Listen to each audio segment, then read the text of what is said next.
सच्चिदानंद रूपा विश्वोत्पत्त्यात् Hathaway पापात्रे विनाशाय श्री कृष्णाय वयं नुमः। सच्चिदानंद, सच्चिदानंद सत चित आनंद। परिचित जी, बड़ी ज्ञान की बात है। जिसके वाणी में सत्यता है, जिसकी वाणी में शुद्धता है और जिसका चित्त बढ़िया है, सत चित्त, जिसकी वाणी में सत्यता है भैया पुष्पेंद्र, और जिसका चित्त बढ़िया है, उसको आनंद से कोई रोक नहीं सकता। उसके जीवन में कभी कोई मुसीबत, कोई संकट नहीं आएगा।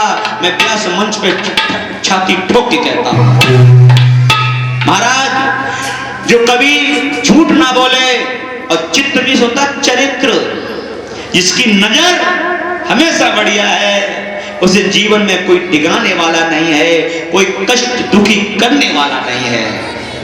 राजू भैया, परिचित महाराज, चित्त और चरित्र में थोड़ा अंतर है, थोड़ा।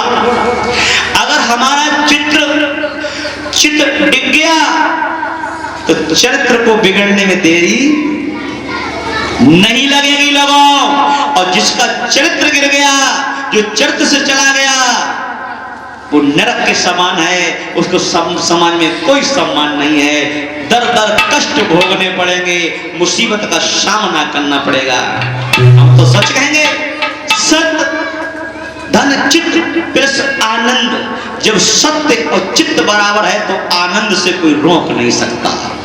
आनंद ही आनंद आएगा। लेकिन महाराज, सत्य चित्त आनंद को हम ब्रह्म रूपी परमात्मा से जोड़ते हैं। ये कितने भैया हैं? सच्चिदानंद। ए भैया लोगों, ए नौजवान साथी, मेरी बात सुनो, पहले दिन की कथा ध्यान से सुनो। सच्चित आनंद, सच्चिदानंद, ये सच्चिदानंद चार भाई हैं, चार। कौन कौन? कथा तो 12 साल भाई, और हमारे बोले भैया आए थे, है ना, बताया होगा। सच्चित आनंद, सच्चिदानंद, सच्चिदानंद चार भाई हैं बेटा। पहले भैया का नाम है आनंद, दूसरे भैया का नाम है परमानंद, और तीसरे भैया को नाम है ब्रह्मानंद, और चौथे भैया को नाम है सच्चिदानंद। समझ में ना आया? वो समझ आए? सुनो, आप लोग बैठे हो, भगवान कथा सुनने आए हो, हम भजन गा रहे हैं, आप ताली बजा रहे हो, तो क्या आ रहा है? आवाज आनी चाहिए, ऐसे नहीं। हम सुनाई दे तो है, बोले होते तभी सुन पाए हैं। क्या आएगा? आनंद। क्या बात है? और जब आनंद आएगा और लोगों, और जब हमने दोनों पहुंचे, खूब मन से ताली बजी और मन से आनंद के साथ साथ जब आपका सिर हिलने लगे, तो समझ लो हमें कि परम आनंद यानी परमानंद आने लगा। और प्यारे, जैसे परम आनंद आएगा आपको ब्रह्मानंद के दर्शन होंगे। मैं बात कहता हूं, और जब ब्रह्मानंद के दर्शन हो जाएंगे तो ये माया से छुटकारा होगा, सच्चिदानंद भगवान के दर्शन हो जाएंगे। बोलिए सच्चिदानंद भगवान की, ठाकुर जी महाराज की। ये हमारे ठाकुर जी की महिमा, ये हमारी भागवत गीता में भगवान श्री कृष्ण ने उपदेश दिया,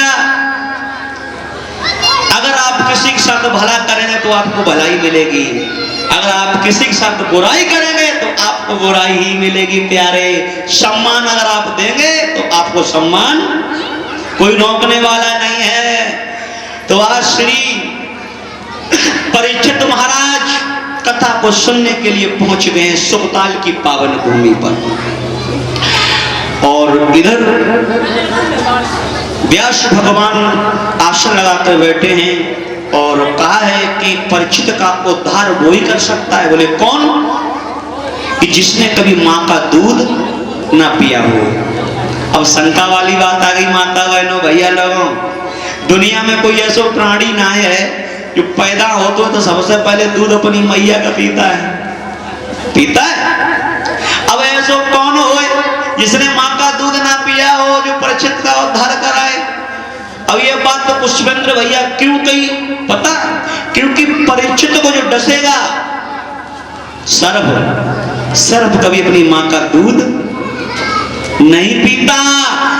जो डसेगा वो दूध नहीं पीता तो उद्धार भी वही कराएगा जो अपनी मैया का दूध ना पिया हो।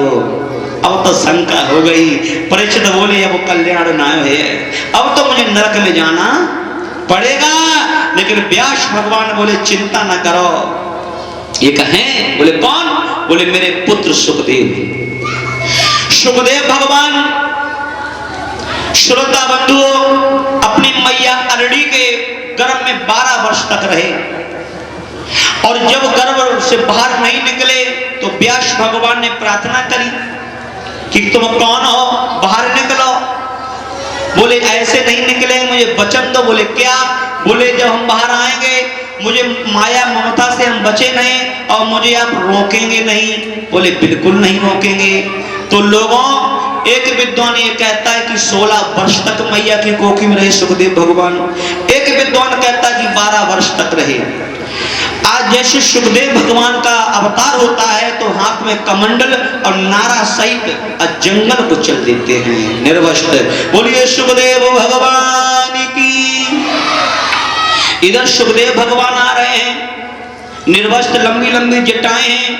88,000 ऋषि बैठे हुए थे, उठ के खड़े हो गए और ऋषि नहीं परीक्षित महाराज, व्यास भगवान स्वयं अपने आसन से खड़े हो गए और हाथ जोड़ करके विनती करने लगे हैं।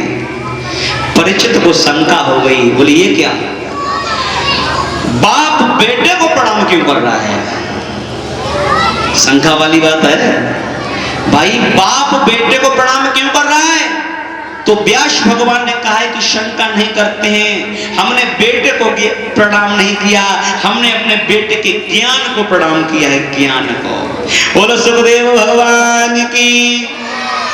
सुखदेव भगवान धुरंधर हैं, ज्ञानियों में ज्ञानवान हैं। एक बात याद आ गई पुष्पेंद्र भैया, आप गांव में अगर कोई लड़का इंस्पेक्टर हुए और बाप हवलदार हुए तो बाप अपने बेटा इंस्पेक्टर को सलूट मारेगा अगर ड्यूटी पे, तो बेटे को नहीं कि बेटे के पद को। तो ज्ञान दुनिया में सबसे बड़ा है। आज श्री सुखदेव जी पहुंचे हैं कथा सुनाने के लिए, तो हम अपनी कमेटी से परीक्षित जी से निवेदन करेंगे, अब हमारी तुम्हारी कथा यहां से शुरुआत होगी। आओ भागवत की गांठ खोलो, जो भी कमेटी के लोग हों सभी लोग आओ, जो अपने